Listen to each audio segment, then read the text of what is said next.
ସମସ୍ତେ ତ ସମାନ ନଥାନ୍ତି ନା, ତ ସମସ୍ତଙ୍କୁ ନେଇକି ଗୀତ ଗାଇବା ପାଇଁ ପଡ଼େ।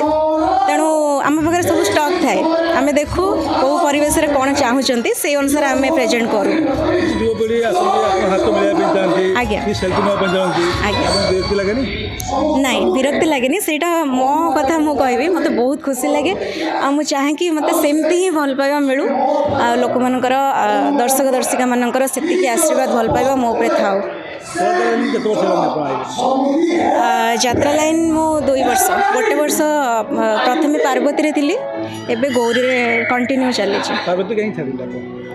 ପାର୍ବତୀ ଛାଡ଼ିନି, ଗୌରୀରୁ ମୋତେ ଅଫର୍ ଆସିଲା ଭଲ, ତ ସେଠି ସେଇଟା ତ କହିହେବନି, ଯେହେତୁ ମୁଁ ନୂଆ, ଠିକ୍ ଠାକ୍ ଅଛି। ଯେହେତୁ ଚାକିରି ଛାଡ଼ିକି ଆସିଛି, ଏଠି ପ୍ୟାକେଜ୍ କିଛି ଖରାପ ନାହିଁ।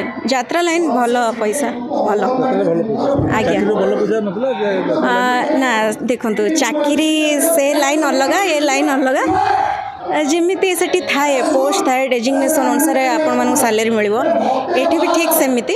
ତ ମୋତେ ବର୍ତ୍ତମାନ ଯାହା ବି ମୁଁ ପାଉଛି ଠିକ୍ ଠାକ୍। ନାଇଁ ମ୍ୟାରେଜ୍ କରିନି,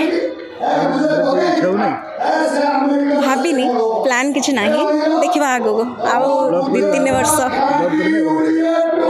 ଲଭ୍ ମ୍ୟାରେଜ୍ କି ଆରେଞ୍ଜ ମ୍ୟାରେଜ୍ ନା ମୁଁ ଜାଣିନି, ଯାହା ହେଇପାରିବ। ପ୍ରପୋଜ୍ ତ ବହୁତ ଆସିଛି, ଆଉ ହଁ ସେମିତି ବହୁତ ଆସିଛି, ଦେଖିବା ଭାଗ୍ୟରେ ଯାହା ଲେଖା